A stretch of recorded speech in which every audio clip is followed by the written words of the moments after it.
Happy Saturday and welcome to my Rick's Rants. I'm Rick Harmon and I'm going to be your host for a few shows during 2021 and beyond, hopefully. And we're going to talk about what's going on with California real estate, including tangled trusts and estates in chaos. Inherited property is a big thing in California because right now we have Prop 19 and that is impacting a lot of people. Within the next month, a number of people are going to be unable to continue living in their properties that they have to pay taxes.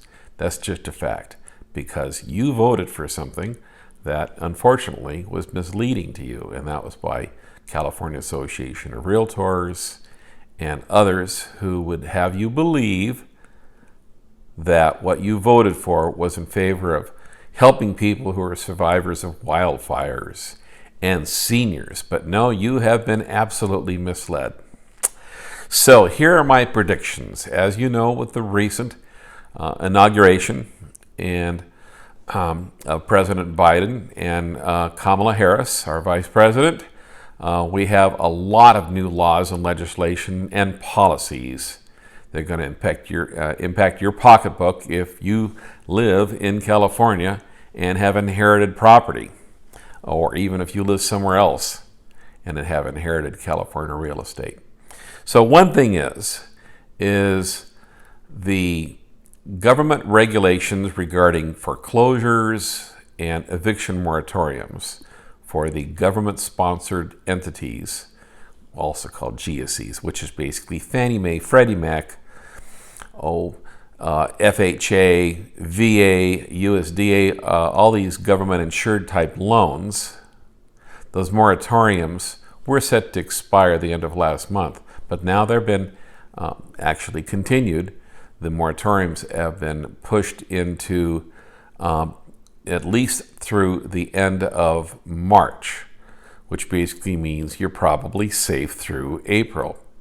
However, I had lunch yesterday with one of the three private federal commissioners, foreclosure commissioners, and the rumor is, not official, but the properties are going to, or I should say rather the government legislation is going to be extended all the way through the end of September. And that basically means through most of the year.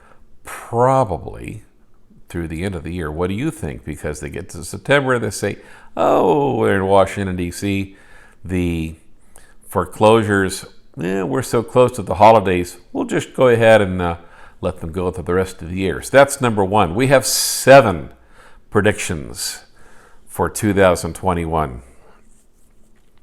I want to say the impact on the pandemic on property owners is going to continue to be very difficult because property owner deaths are not being reported. Specifically, there's not really a correlation. We had to go all the way to JAMA to get a correlation between people who have died and increased deaths as it related to COVID in various age groups, specific to California. That was tough information to get. And I am telling you that what you're going to see will probably be no shock. But the property owner deaths will not be visible before at least summer of 2021, meaning new probates being filed and such. So not all the people who have died or seniors own real estate, but of course that's where a lot of it goes. So that's number 2. The deurbanization will continue as new threats appear. And of course what that really means is that all the properties that are being sold as their owners are trying to move away from population centers and further out into the suburbs, further out into the more remote and rural areas and town and country areas will continue, particularly as new threats appear, whether they be from new pandemic threats, homeless threats, crime, etc., government agencies. The great exodus, people leaving California will also continue. Right now, California sits at number 50 in terms of what the cost of leaving California is to rent a U-Haul truck versus coming into California. So they price these based upon the demand of the movers going out to other states. And this is a big deal right now. So it's a whole lot less expensive to rent a U-Haul to move into California than it is to take it out. The work from home workforce will struggle without workplace culture. And what that basically means is people who are moving out to the suburbs are working out of the homes, depending on streaming through, video chat, Zoom, Microsoft Teams, etc., who are going to be relying on that. The workforce culture will really begin to degrade, and that'll become a problem for employers, especially large employers who are trying to rally their teams together and get things done, because you can only really impact the team for so long. People really want that kind of culture. That one of the reasons why they work for companies they do quite often is because of the relationships of the people and they associate with at their workplaces. Think of the coffee break room and the water fountain, which of course we can't use right now, and all the other things that make the social aspects of employment important to people.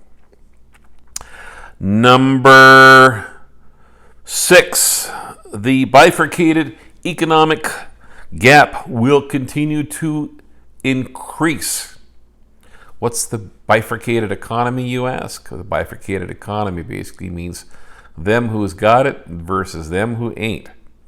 So what it basically means is the people who qualify have easily documentable jobs, W-2 incomes, and sufficient savings, who are able to get bank financing will continue to be able to get loans in the 2 or 3% range or whatever is available at the time, where the people who do not have those easily verifiable incomes, as well as credit and all that, will have a greater difficulty in being able to document to get attractive interest rates and properties.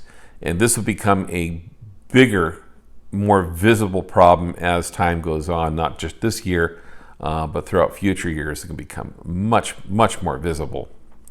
And number 7, property owners will continue to die and leave property messes. Probate estates and chaos, tangled trusts, all these things. This is not going to change. No matter what happens, no matter what people are suggested to do in terms of estate planning, that will continue, I'm afraid. So I just want to tell you that if you have the ability to generate an income and to stay into your property, my strong suggestion is you don't sell, because if you may be inclined to sell and move to another state, but once you do that, it may be very difficult for you to be able to move back and return to California, because you're making it so difficult. So don't make a permanent decision, based on a temporary situation. If you can hold on and keep the property in your family, that's my recommendation. Good to hear you. Good to see you. Bye now.